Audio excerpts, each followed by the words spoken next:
the film that you created, I've seen that you wrote it and you directed it as well. So do you want Yeah. to tell us a little bit about that? Yeah, I didn't set out to write a film. I want to direct. That's my ultimate goal. But I came to realize after a period of time that no one was going to hand me a great script and say, go direct it. So I ended up writing the script in order to have something to direct. And I feel like I'm still struggling with that. I would love to direct other people's work, but finding that work is tricky. What is your writing process like? Yeah, long. I feel like I definitely am not very good at churning out writing or dedicating time to it. I know people say like you got to write every day, and I believe that. I struggle to be able to actually do that. Um, but I'm very much an outliner, an obsessive outliner. So I will just write things out in kind of script form and scenes, and then just keep fleshing it out and fleshing it out. So it will start as a page, and then as it gets bigger and bigger, it'll end up to be like 30 pages of just the written scenes. And I think for me, it's important that you can be able to feel a piece, like to be able to sit and feel it like a piece of music. And you need to kind of be able to zoom out and see it from a big, big standpoint and then zoom in on those individual things. And when I outline it, it's easier to do that. When it goes into script form, it takes on this like weird poetry that I'm like, okay, this is harder for me to parse through and see it more like meat. So I need the outline form. I can't just free write. Mhm. Yeah, makes total sense. And the idea of the film, how do you come up with the idea? Because it was very unique. I really enjoyed watching Yeah, it. it's that's a good question too, because I think I keep saying this, like screenwriting is such a layered process. Every time you add something new and you're just adding a new layer and layer. So when I go back to figure out what was like the inception of all of this, it's hard to point to one thing. Um, because there's so many little pieces of truth in this script that I pulled from one thing or another, my life, other people's lives, that it's hard to say like, this was the inception. But I feel like for me, usually scripts, all ideas start as a what if. And for this Mhm. one, it was a what if Little Red Riding Hood escaped the woodsman and he was, or sorry, what if she escaped the wolf and the woodsman was really the bad guy? And it was Mhm. that idea that I kept playing with and slowly evolved into this one, which I'm not even sure what the what if is here. Like, um, Mhm. for all ideas I come up with, it's always a what if, and then it turns into exploring and layering upon that. Mhm. And what have you learned from the writing process and the directing process that you feel next time I'm going to put those lessons, in my next project, for example? Yeah.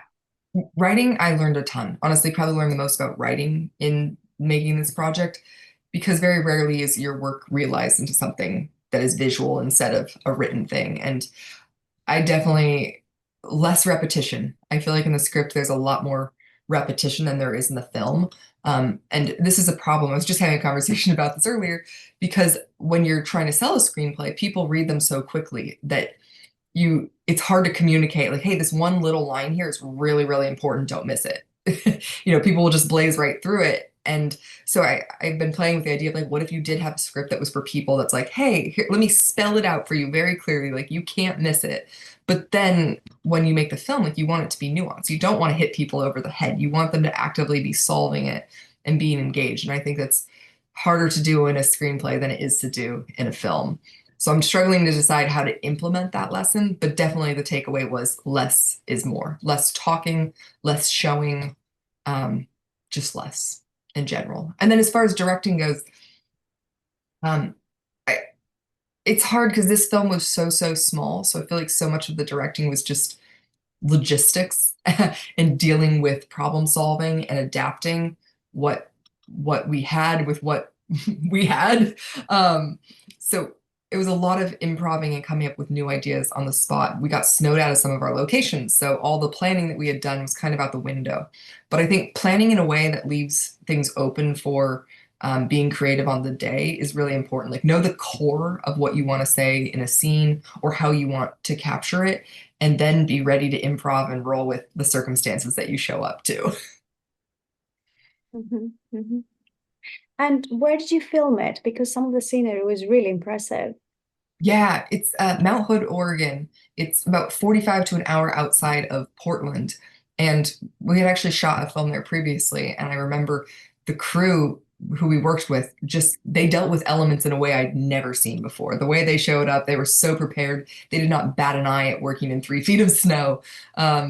And so in thinking about places where we wanted to shoot this, we had scouted the East Coast and then we scouted the West Coast. And I'm originally from that Pacific Northwest area, from Washington State. Oregon is Mhm. very, very similar. But we love that this area was so accessible to civilization because when you have a film, like you need to make runs, you need to go pick up things all the time. We had shot a Mhm. teaser and we had a technical issue and it was derailed because we were 2.5 hours from a city. So it was really Oh, important wow. that we could get access to support when we needed it. Yeah, well, I can see that. Um, Yeah. how did you cast? Because the actors were, I know the lady, the girl, the lead, I know her. Oh, you How did you cast for that? Yeah, yeah, I've seen her before, and I was looking at her on IMDb Pro, and I was like, yeah, that's where I've seen her before. Oh, that's funny. Yeah.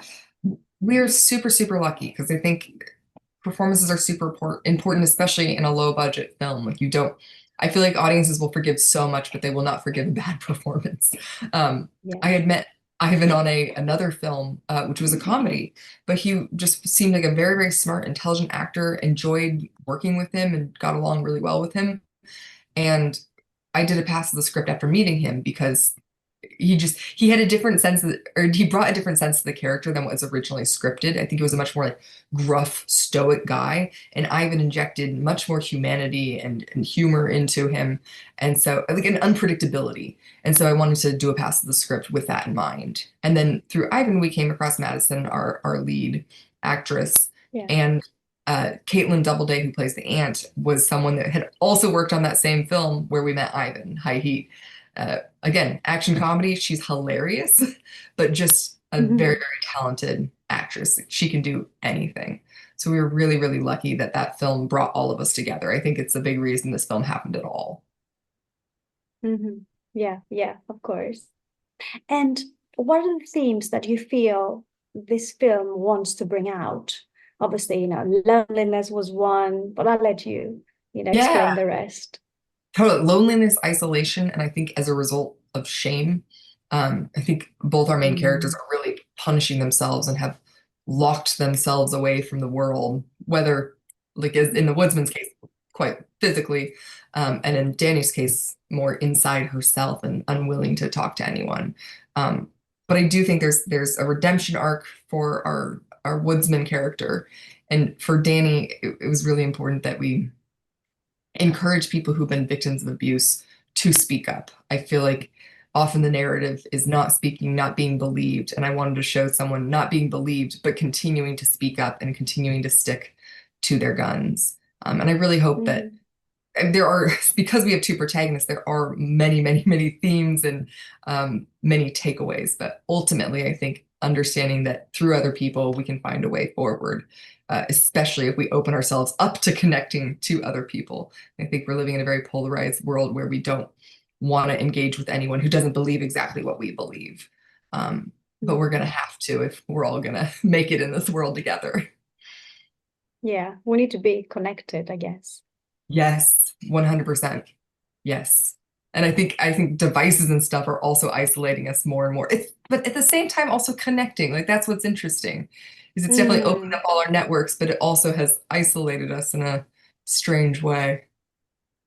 Yeah, like the typical thing that they say when you go out to a restaurant, like don't look at your phone, just concentrate on Yeah. the other person. Yeah, yeah. And So, it's hard. I find myself doing it and they're like, "Oh my gosh, what's happening? Stop it." yeah. But you have to be very conscious, I think, about putting devices away and choosing to engage with people and even small talk. Like I'm not a person who will typically like start up a conversation, but I found myself more and more deciding to say, you just make a nice comment while you're waiting in line with someone at the grocery store. And it's interesting how people will respond. Some people will lean in and some people are like, "What's wrong with you?" Yeah, yeah, I understand. Um, what are you planning to do with this film? I know it's been out already on August 1st. What are your plans with this film? Yeah, so we have an amazing theatrical run that we won through one of the festivals that we played at. So we have 10 cities that we'll be in, and we're doing a slow rollout because I and my partner Adam, who's the cinematographer for the film, we're traveling with it. And we feel like it is important to be there to engage with audiences, to talk about the film. And also, I just want to see if people are coming to see the film. But we're going to be in LA this week, and then we go up to the Pacific Northwest where we filmed, and then we will open up nationwide. And then I don't know. Then it gets weird. We're distributing the film ourselves, so we're still hoping to maybe add some more independent theaters. We still haven't figured out international plans because we premiered in Edinburgh, and I'd love to get the film out in the UK somehow. And I especially think Hmm. that this is a film that is best seen on a big screen. Every time I see it on a proper, real screen, the performances are even better than I remember them being. There's so much more nuance in the way both Ivan and Madison just look around. So I'd love for it to be in more theaters, but we'll see. And then eventually it will be online, and hopefully we'll be able to spread it wider then. Good plans. Yes. How do you how do you find it the difference between you distributing it rather than have a distribution company doing it for you? Yeah, this is not the place I thought it would be when we set out to make this film. Even starting our festival circuit, we were really hopeful that we would sell the film. It never crossed my mind that we wouldn't. And then the realities of the landscape of what we're working with right now started to become more real. And the offers that we were receiving didn't seem like the companies particularly cared about the film at all. I think they just saw something that they could get people to click on. And we didn't find that appealing at all. We were looking for someone who wanted to actually champion the film and help us share it with people. And so we started to realize, well, why would you have a partner who's not going to be additive? What are we really getting out of that? And I ended up taking a distribution class with John Reese, who's amazing. And Oh, do you know him? yes, I have heard of him. Yes. Oh my gosh. Okay. So yeah, took a class with him and went from knowing nothing about distribution to knowing way, way, way too much. But we every week you would get walked through a new aspect of distribution. We had guests who would come in, which really connected us with the team who's working with us now on distribution. So we have our publicist, Bright Ayers, and then we're working with Together Films, who's based in the UK, to do an impact campaign, digital marketing. And we just had realized, like, if we put up the capital to fund the self-distribution thing, then I don't know what we're getting from a distributor unless that distributor is going to like put it everywhere. And they're Yeah. not. So Mhm.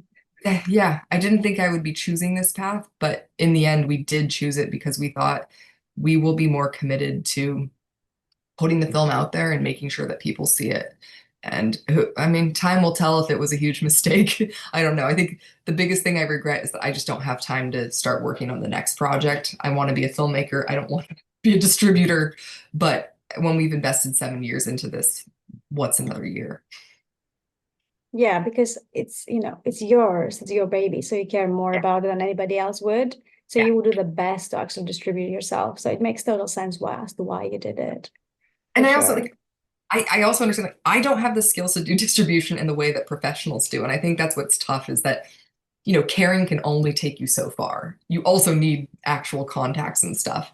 But just the people that Yeah. we were speaking with didn't feel like they would be able to add to it. Yeah, yeah. I can understand. I understand what you say. So you mentioned your next project. What are you planning to do next? Uh, it's a good question. I have many irons in the fire right now, but I have this one project that I really love. I wrote it back in COVID. It was my COVID script. It's very similar to this one, and I think that's the tough thing is that it's another kind of coming of age drama that's very dark and kind of goes on a windy path. And it's been such a struggle getting this one made that I foresee the same thing happening with this one. And I think knowing all the things I know about distribution now, I'm even more hesitant to embark on that journey. And not because I don't want to.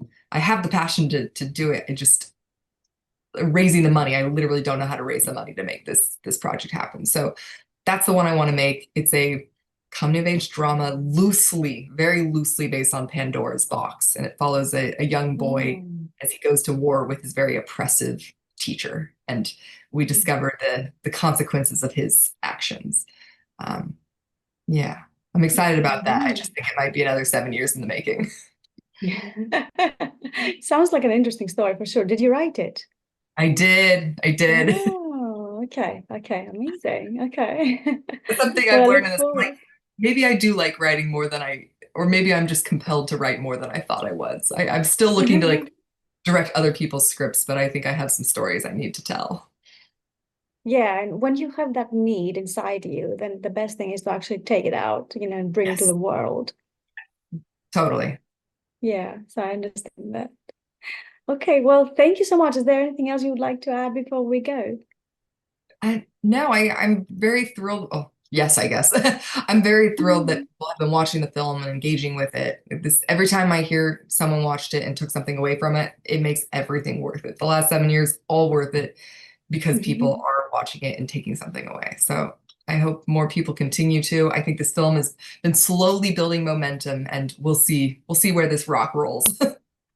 Yeah, exactly. Like I have received things from watching it. So not just visually, but it just made me think of different things. So everybody watching, go and watch it. Awesome. Thank you. Thank you so much for being with me. Thank you. I really appreciate it.